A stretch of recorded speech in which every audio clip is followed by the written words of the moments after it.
grab the pin and we pull it out. This is the pin. Now that pin doesn't interfere. This other one down here doesn't cross the path. So now we're good. Now we can reinstall the ignition. Lining up the lug. Now the face of the lock has a fat side and a skinny side.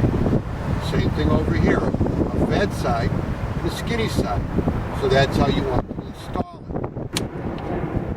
It's possible that the key that you come up with will actually turn the ignition also.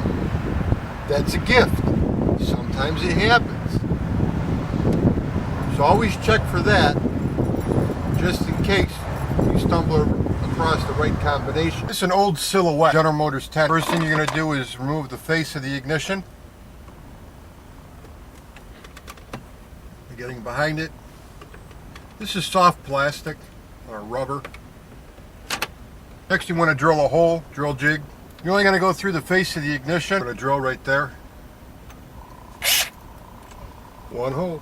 Next you're going to insert your tool. You're going to go through the 8 keys. Key 1. Nothing there. Nothing there. 2. Hello. Alright, I'm lifting up on the tool so the tip goes down. It's not jumping the sidebar. That's alright. So that would be 2A. Let's run with it. Usually I tell everyone to go through all the keys. I recommend you guys go through all the keys. But I thought that was a pretty good indication on 2A. Measurement on one of the keys. Key in. Take a measurement on that side. Key over. Take a measurement on this side.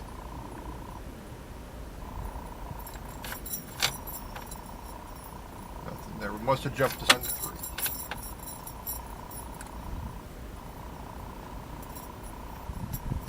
.3A. That's a pretty good indication.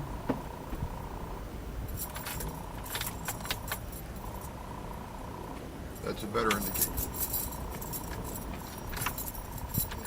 Try this one. There she goes. Remove the ignition. So let's review. First off, we went through the keys, came up with 3A. After we came up with 3A, we used the tool, measured the keys top and bottom on one of the keys. The keys are sorted so that it's either going to be the top or the bottom that you're going to use. The second key we put into the ignition allowed us to turn the ignition on. Now we have to remove the cylinder. This particular column has a receiver for the transponder unit. Can't get through here. What we're going to do is we're going to come through the top. All we're going to be drilling is a 1/16 of an inch, and we're going to drill right over the retainer. Small hole. Next, you're going to locate the hole, put your foot on the brake, drop it down in the low one. This way the engine won't crank. Going to turn the ignition forward. When the retainer comes up, we're going to move the wire out of the way, let the retainer go by, then we're going to press it down to release it, and the cylinder will pop out. I'm going to turn it. Okay, can you see it hitting the tool, moving it back and forth? That's the retainer. So we're going to move the tool out of the way a little bit, turn the cylinder all the way forward, press down, cylinder pops out. Take the tool out of the way. There's a lot of pressure. It wants to come back. So take the pressure off by turning the key forward. Remove the tool. Let the cylinder go. It'll turn back. The cylinder will slide out. So that you don't have any problems, there's 2 pins here.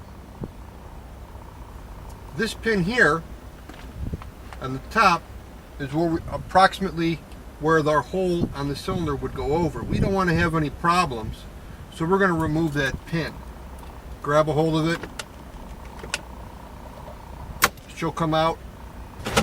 We made a key. See, the sidebar goes in. The other thing I wanted to point out is that the hole that we've got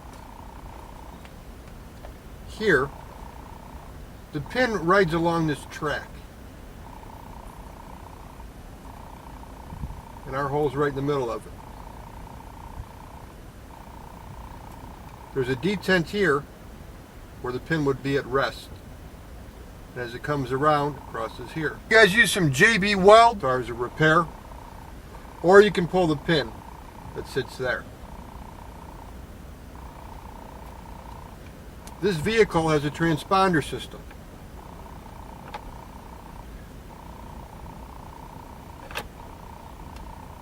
To install it, you just slide it back in. 5, 4, 3, 2, 1. It's been 11 minutes. Turn the key off.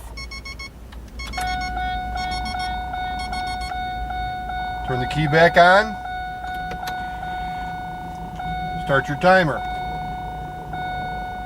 See you guys in 11 minutes. I wanted to make mention on the ignition cylinder here. Cover it with some JB weld if you don't feel comfortable pulling the pin. If you can repair the hole, you don't have to pull the pin.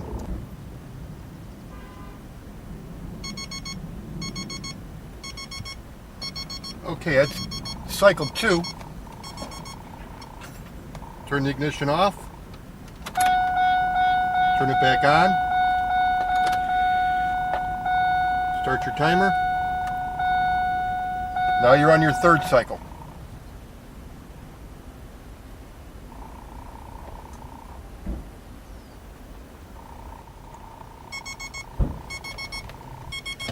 End of the 3rd cycle, gentlemen. What you want to do now, shut this thing off. You want to turn the ignition off. Insert a mechanical key. Need another key with another value. Piggyback it. Turn the ignition on. This way you can see the second value. Some of these cars require 2 values before it'll register. Turn it off. Put your other key back in. Turn it back on.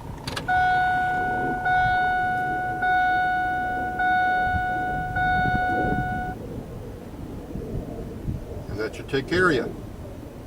So now we're going to reinstall the face. Just like that. There's your key. Take another look at the cylinder. Got that little hole up top. Drop it down into gear so it doesn't go flying anywhere. Turn the key forward. It hits the tool. Back the tool out of the way. Push the retainer down. Cylinder comes out. We recommend that you remove the pin. On the cylinder, how is a hole? These holes, one of them was from a pin like this. Here, we removed that already. If you don't feel comfortable removing the pin, pair the cylinder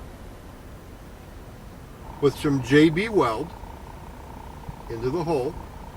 Let it set up for a little bit. Smooth it out. This way the pin won't fall into the hole that we've drilled. Option 2, remove the pin, of course. Option 3 would be to key up another cylinder to the customer's key and replace the cylinder. We're leaving the hole. We're reinstalling the cylinder. With the use of a key, of course.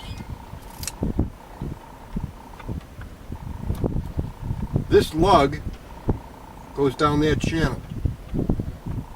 This is the retainer that we had pressed down.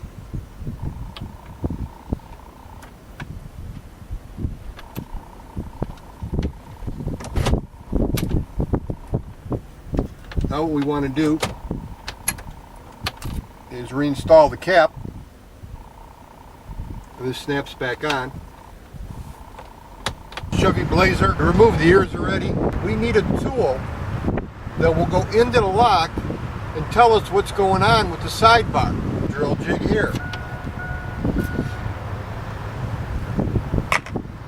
we're going to stick a tool in here that will measure the amount of travel the sidebar will do when various keys are introduced. This is what the tool looks like.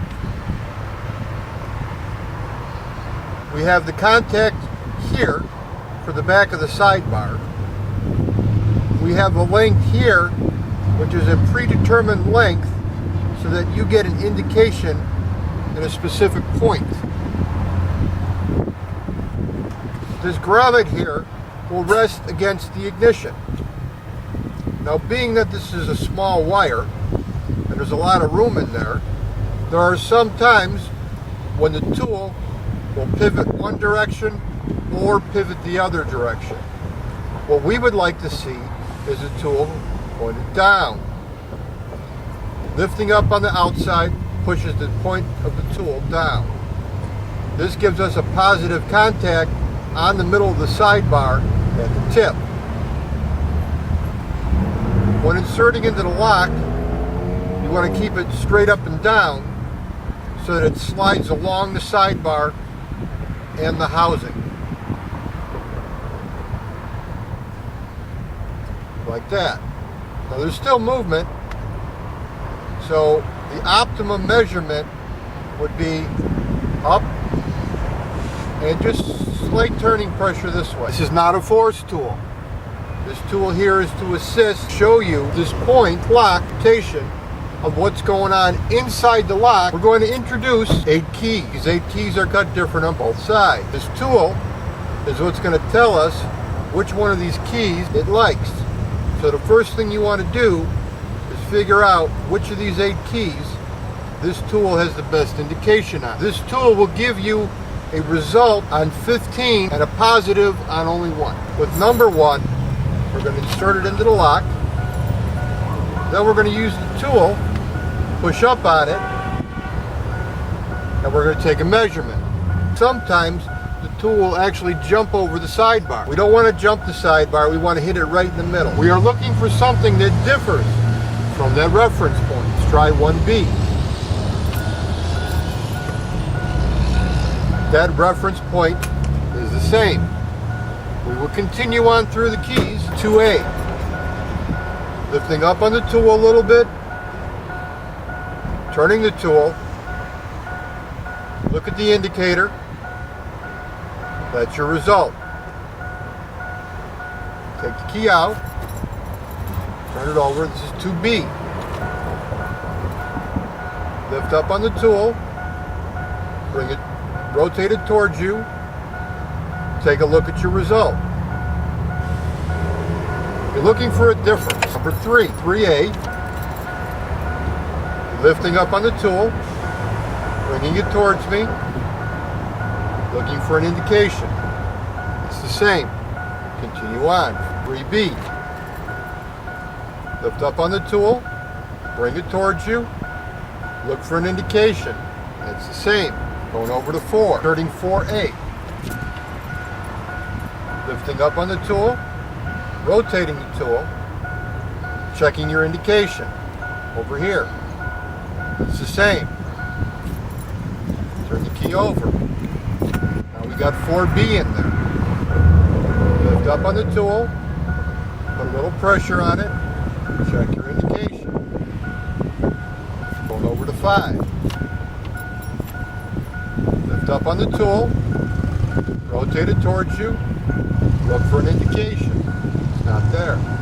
Lift up on the tool, bring it towards you, look for an indication. Going over to 6, 6A. Lift up on the tool, rotate it, look for an indication. 6B. Lift up on the tool, rotate it, look for an indication. 7A. Lift up on the tool, rotate it towards you, looking for an indication. There's a little something going on, but not enough to get excited about. It might be a false cut laying in there, don't know. This is 7B. Lift up on the tool, rotate it towards you, look for an indication. I think we have an indication. You look up here, that's different from what we had before. We're going to be thorough. That was 7B. We're going to go over to 8. This is the last key. This is 8A. Look for an indication. It's not there. 8B. Lift up on the tool, turn it, look for an indication. We're going to go back over to 7B. This key is 7B. Lift up on the tool, rotate it, look for an indication. This is a positive indication. This is what you're looking for. The other keys were stopping around there. What we've got now is we've got the tip of the tool resting on the sidebar. The sidebar has traveled in, telling us that the wafers have lined up, and reflecting that with the indicator. Everything that happens on this lock you will see. The tool will not lie. If for some reason you don't lift up on the tool, it's possible that the tool will jump over the sidebar. Okay, now I've got it jumping over the sidebar. I'm going to bring it back, lift up on it, turn it. That's the correct indication. We determined it was going to be 7B. This is 7A, 7B, 8A, 8B. There's 16 keys in a chamber. Our keys told us with the use of the tool that we want 7B. Will this cylinder turn with just the key? Let's find out. The cylinder will not turn. But if we introduce the tool, put some pressure on it, then the ignition turns. This is what the tool does. The tool both measures stuff and allows you to put pressure on the sidebar so that the keys can turn the ignition. These keys are not meant to be used by themselves. These keys are only to be used with a tool. Without a tool, we have what we had before. That's the key turning the ignition.